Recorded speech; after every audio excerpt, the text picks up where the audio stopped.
नमस्कार, कसे आहे सगळे? मस्त ना? मस्तच राहा.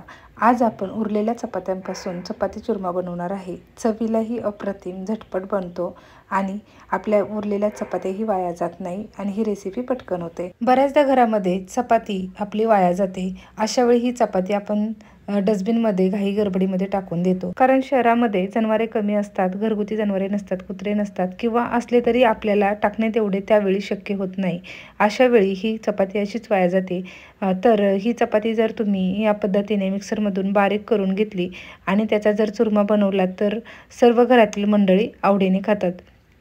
कढईमध्ये थोडेसे तेल टाकून घेतलेले आहे. त्यामध्ये बारीक चिरलेला कांदा छान ब्राऊन होईपर्यंत आपल्याला परतून घ्यायचं आहे.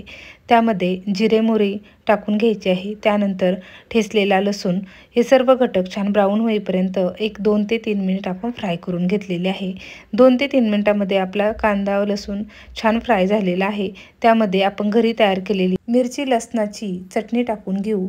हे सर्व घटक 1 मिनिटभर आपल्याला छान खमंग करपूस भाजून घ्यायचे आहे. चवीपुरते थोडेसे मीठ टाकायचे आहे, हळदी पावडर आणि भरपूर सारी बारीक चिरलेली कोथिंबीर यामध्ये टाकून घ्यायची आहे आणि मिक्सरमधून बारीक केलेला जो चपातीचा चुरमा आहे तो चुरमा आपल्याला यामध्ये टाकून घ्यायचा आहे. त्यानंतर थोडेसे पांढरे तीळ टाकून घेऊ. पांढरे तीळ टाकणे ऑप्शनल आहे. हे सर्व घटक छान एकजीव होईपर्यंत आपल्याला मिक्स करून घ्यायचे आहे आणि 2 मिनिट यावरती झाकण ठेवून हे आपल्याला खालीवर करून घ्यायचं आहे. मस्त असा खमंग आपला चपाती चुरमा इथे तयार होतो. धन्यवाद.